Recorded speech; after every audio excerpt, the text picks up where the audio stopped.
A touch of evil, by Krishna's mercy. ततोहम एक संकाश सप्त कांचन कुंडला बलि दत्तव्रोदर पादाजगाम तदाश्रमम तेन दृष्टा प्रविष्टोहन सहसैवोद्यतायुधा मातु दृष्ट्वा धनुसजम संभ्रांतश्चकारसया.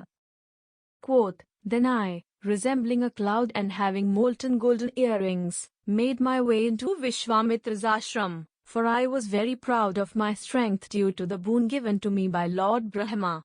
As soon as I entered, Rama quickly noticed me and raised his weapon. Though he saw me, Rama strung his bow without any fear. Maricha speaking to Ravana, Valmiki Ramayana, Aranya Kand, 38.16-17. How did Maricha descend so low? How did he become so bad in character and deeds? How could he be aligned with the greatest of fiends, Ravana? Why did he dare return to the scene of the greatest lesson taught to him?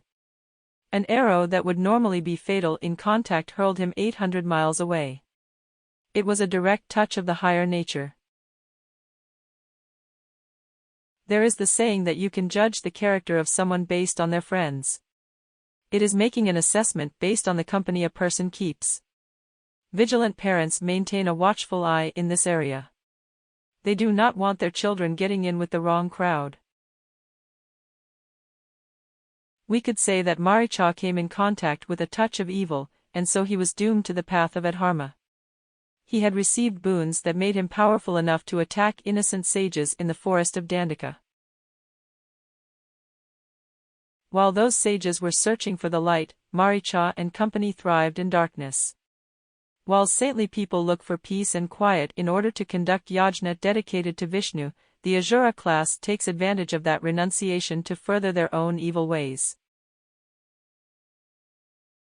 His Divine Grace A.C. Bhaktivedanta Swami Prabhupada explains that the touch of the superior nature is required for anything we see to function. A simple example is the tape recorder. Used more so decades ago, the concept still lives on. You press a button on a machine. That starts the recording process. In the days of the large machine, the tape inside the recorder might get stuck. In that case, the machine will not fix itself. It remains in the jammed state until there is outside intervention. That external force is the touch of the superior nature. This nature has to be superior because the recorder would otherwise not work. It would not be able to function. That superior nature is actually the living beings.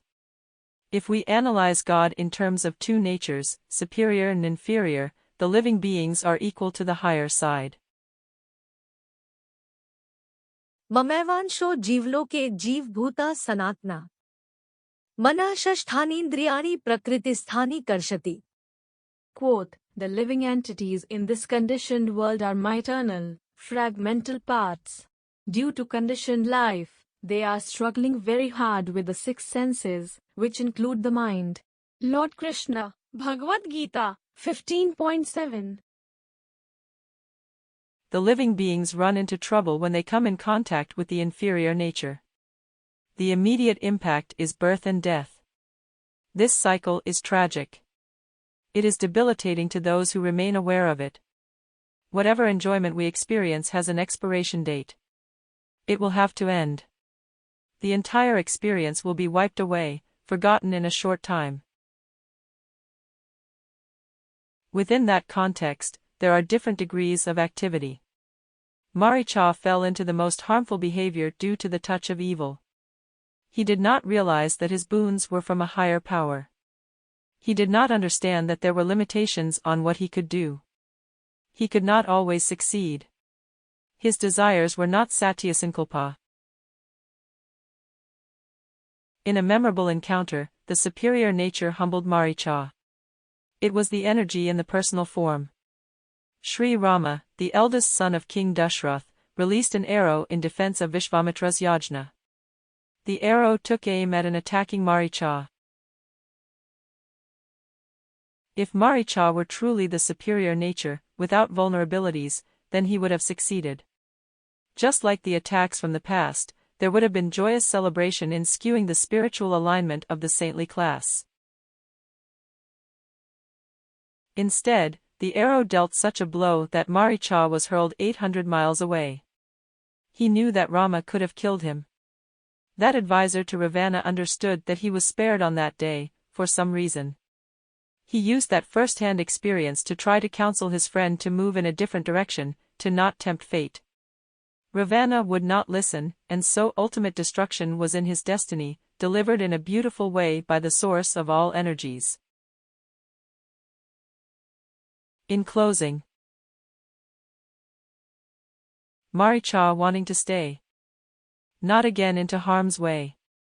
Already one time spared, when attack against Rama dared, but with evil in that place aligned, so trouble through Ravana to find, such that against arrow again to meet, but this time with fatal defeat.